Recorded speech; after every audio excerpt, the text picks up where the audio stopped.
Hello, Eternum, and welcome to KOTT News, Eternum's #1 source for news. And this is the War Report.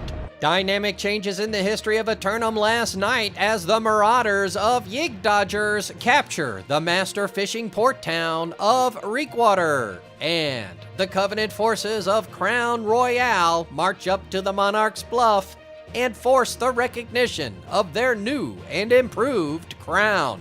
KOTT News crews caught up with Crown Royale leadership on the steps of City Hall and asked them about the outcome. I think it went very well. We had really good pressure right off the gate on B. We were able to tick that down, full army versus their army, so we got some good wipes in. Lindy did amazing. She's a biz healer. And Monkey, and Juicy Jr. Those are my ride or dies. They were out there grinding. Later in the evening, KOTT News were able to secure an interview with an appointed representative in Reekwater. I'm under NDA right now. I couldn't talk about it, but it's all under the table. KOTT News crews then asked about the suspension bridge repairs that were long overdue. The bridge is okay. What are you talking about? For those of you who crave more festivities, be sure to join us on September 28th to celebrate the second annual Festival of the Campfire. All you'll need to do is log in and set your campsite outside of town and reminisce about what the Festival of the Campfire means to you.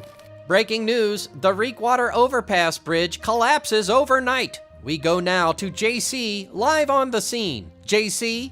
Thanks, JC. I'm here on the steps of City Hall where the civic leaders of Yig Dodgers are dodging the question, what happened to the bridge? Last night's cleanup crews were quick to respond when the opulent gift structure collapsed into the waters below, fortunately avoiding any serious damage to the docks. KOTT News spoke with a witness to last night's events earlier this morning. I may have missed the docks, Joan, but it didn't miss me. That pavilion thingy poofed away, and then the rigging gave out. The whole bridge fell down in the water just as I was bringing in me catch. I had to dive in so I didn't get crushed. It was cats and dogs living together, John. Mass hysteria. It battered me skiff and dumped me whole catch in the water. And now the mayor is dodging his responsibilities. How's a fisherman to make a buck these days without his boat? Wait, there goes that damn mayor now. Hey, mayor!